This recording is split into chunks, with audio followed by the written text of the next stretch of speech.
नमस्कार, futures and option इस course के थर्ड लेक्चर में आपका स्वागत है। पिछले लेक्चर में हमने फॉरवर्ड कॉन्ट्रैक्ट्स के बारे में देखा कि फॉरवर्ड कॉन्ट्रैक्ट्स कैसे काम करते हैं और कैसे आप उनका इस्तेमाल कर सकते हो। लेकिन उसमें एक बड़ी दिक्कत जो हमें आ रही थी वो होती है डिफॉल्ट रिस्क की, कि अगर सामने वाली पार्टी डिफॉल्ट करे तो क्या। और इस प्रॉब्लम का सोल्यूशन फ्यूचर्स ने निकाला है। तो फ्यूचर्स फॉरवर्ड का नेक्स्ट वर्जन है। तो फ्यूचर्स ने डिफॉल्ट रिस्क के प्रॉब्लम को कैसे सॉल्व किया, वो उन्होंने सॉल्व किया रेगुलेशन और एक्सचेंज से। जैसे कि हमने देखा कि फॉरवर्ड कॉन्ट्रैक्ट में जो कॉन्ट्रैक्ट होता है वो डायरेक्टली दो पार्टीज के बीच में होता है, लेकिन फ्यूचर्स में कॉन्ट्रैक्ट सीधे दो पार्टी के बीच में होता, बीच में एक्सचेंज आता है और एक्सचेंज एक मीडिएटर का रोल निभाता है। और उसके साथ ही वो आपको डिफॉल्ट रिस्क से छुटकारा भी दिलाता है कि अगर आप किसी फ्यूचर में इन्वेस्ट करते हो तो आपको इस डर की बिल्कुल भी जरूरत नहीं है कि सामने वाली पार्टी उस कॉन्ट्रैक्ट के दिन आपको पे करेगी या नहीं। ये सारी रिस्क एक्सचेंज खुद लेता है। फ्यूचर्स में जो भी कॉन्ट्रैक्ट्स होते हैं वो स्टॉक एक्सचेंज और कमोडिटी एक्सचेंज के जरिए होते हैं। तो चलो एक एग्जाम्पल की मदद से समझते हैं कि फ्यूचर्स कॉन्ट्रैक्ट कैसे काम करते हैं।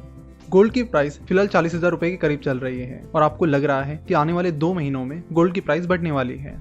इसलिए आप चाहते हो कि आने वाले टाइम में अगर गोल्ड की प्राइस बढ़ती है तो वो रिस्क मेरे ऊपर ना आए, और इसीलिए आप किसी से एक ऐसा कॉन्ट्रैक्ट करना चाहते हो जिससे 2 महीने बाद आपको वो 10 ग्राम गोल्ड 40,000 रुपए में ही मिले। तो पिछली बार आपने फॉरवर्ड कॉन्ट्रैक्ट किया था और उसमें रिस्क था कि सामने वाली पार्टी यानी जूलर आपको 10 ग्राम गोल्ड 40,000 रुपए में देगा या नहीं। लेकिन यहाँ पर जब आप फ्यूचर्स के जरिए कॉन्ट्रैक्ट कर रहे हो तो आपको इस रिस्क की जरूरत नहीं होती, क्योंकि गोल्ड कमोडिटी मार्केट में आता है। इसलिए आप कमोडिटी एक्सचेंज पर जाओगे और इस गोल्ड का फ्यूचर कॉन्ट्रैक्ट करोगे। तो आप तुरंत कमोडिटी मार्केट पे गए तो आपने 2 महीने बाद का 10 ग्राम गोल्ड का 40,000 रुपए का फ्यूचर कॉन्ट्रैक्ट खरीद लिया, जिसमें आपको 2 महीने बाद 10 ग्राम गोल्ड 40,000 रुपए में मिल जाएगा। पिछला कॉन्ट्रैक्ट यानी फॉरवर्ड कॉन्ट्रैक्ट सीधे दो पार्टीज के बीच में था, इसलिए आपको किसी को फीस या कुछ पे करने की जरूरत नहीं पड़ी। लेकिन जब आप स्टॉक एक्सचेंज या कमोडिटी एक्सचेंज के जरिए फ्यूचर्स खरीदते हो यानी फ्यूचर्स कॉन्ट्रैक्ट करते हो तो आपको जो मीडिएटर होता है उसको कुछ फीस भी पे करनी होती है, जो कि वैसे बहुत ही निग्लिजिबल होती है। तो अगर 2 महीने बाद गोल्ड की प्राइस 41,000 रुपीज हो जाती है तो 1,000 रुपीज का प्रॉफिट आपके अकाउंट में ट्रांसफर हो जाएगा। फ्यूचर कॉन्ट्रैक्ट्स में ज्यादातर कैश सेटलमेंट होती है, यानी जो भी प्रॉफिट एंड लॉस होता है वो आपको पे करना होता है रादर देन उस पर्टिकुलर अंडरलाइंग एसेट के।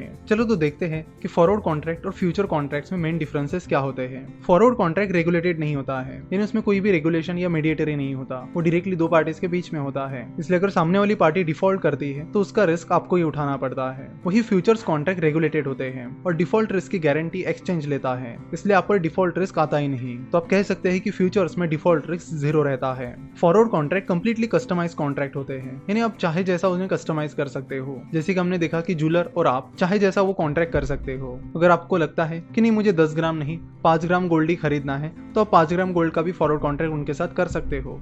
लेकिन फ्यूचर्स में ऐसा नहीं होता। इसमें नंबर ऑफ लॉट्स और बाकी चीजें फिक्स होती है, एक्सपायरी डेट भी फिक्स होती है। जैसे कि किसी शेयर्स के फ्यूचर्स में 100 शेयर्स का लॉट है तो आपको 100 शेयर्स ही खरीदने होंगे। आप ऐसे नहीं कह सकते कि मैं 50 शेयर खरीदूंगा, वो कस्टमाइजेशन आपको फ्यूचर्स में नहीं मिलता है। तो आप कह सकते हो कि क्वांटिटी और बाकी चीजें फ्यूचर्स में फिक्स्ड होती है। उसके बाद फॉरवर्ड और फ्यूचर्स में मेन डिफरेंस ये है कि फॉरवर्ड मार्केट में आपको पता होता है कि सामने वाली पार्टी कौन है, तो जिनसे आप फॉरवर्ड कॉन्ट्रैक्ट कर रहे हो आपको पता होता है कि वो पार्टी कौन है। लेकिन फ्यूचर्स में ऐसा नहीं होता है। फ्यूचर्स में बीच में स्टॉक एक्सचेंज या कमोडिटी एक्सचेंज आता है, तो सामने वाली पार्टी कौन है ये आपको पता नहीं होता। तो अगर आप कोई फ्यूचर कॉन्ट्रैक्ट कर रहे हो तो स्टॉक एक्सचेंज या कमोडिटी एक्सचेंज पर आपको ये नहीं पता होता कि सामने वाली पार्टी कौन है। ये चीज नॉर्मली स्टॉक एक्सचेंज पर भी होती है। आप जनरली कोई शेयर भी खरीदते हो तो उसमें भी आपको ये नहीं पता होता कि सामने कौन है। और जब हम नॉर्मली स्टॉक एक्सचेंज से शेयर खरीदते हैं तो उसमें भी डिफॉल्ट रिस्क 0 होती है, क्योंकि जब आप शेयर खरीदते हो और पैसे पे करते हो तो उतने शेयर आपके अकाउंट में आ ही जाते हैं। और वो इसलिए आ जाते हैं क्योंकि एक्सचेंज उस डिफॉल्ट रिस्क की गारंटी ले रही है। वो सामने वाली पार्टी से शेयर लेगी और आपके अकाउंट में डाल देगी। तो फ्यूचर्स कॉन्ट्रैक्ट खरीदने के लिए आपको स्टॉक एक्सचेंज या कमोडिटी एक्सचेंज जाना पड़ेगा, मतलब एक्चुअल में जाने की जरूरत नहीं है।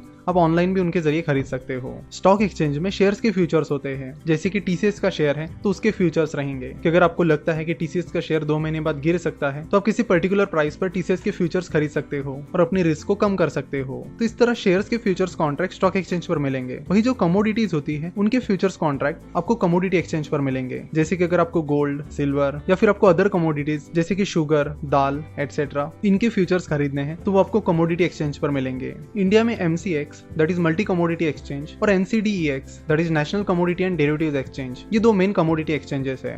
और आपको शेयर्स में फ्यूचर्स बाय करने हैं तो उसके लिए आपको स्टॉक एक्सचेंज पर जाना पड़ेगा। और जैसे कि हमें पता है इंडिया में 2 मेन स्टॉक एक्सचेंजेस हैं, NSE that is national stock exchange और BSE that is Bombay stock exchange. Futures and options की बात की जाए तो futures and options mainly national stock exchange पर ट्रेड होते हैं, ज्यादा वॉल्यूम नेशनल स्टॉक एक्सचेंज पर होता है। तो आज हमने बात की कि फ्यूचर्स कॉन्ट्रैक्ट कैसे कैसे काम करते हैं। नेक्स्ट लेक्चर में हम बात करेंगे कि शेयर्स के जो फ्यूचर्स कॉन्ट्रैक्ट होते हैं वो एक्चुअली स्टॉक एक्सचेंज पर कैसे काम करते हैं, लॉट साइज क्या होती है, मार्जिन मनी क्या होती है, मार्क टू मार्केट क्या होता है, साथ ही कौन कौन से मंथ की एक्सपायरी होती है। ऐसी अलग अलग चीजों को हम नेक्स्ट लेक्चर में समझने वाले हैं। So see you in the next lecture. Video देखने के लिए और हमसे जुड़े रहने के लिए आपका बहुत बहुत धन्यवाद।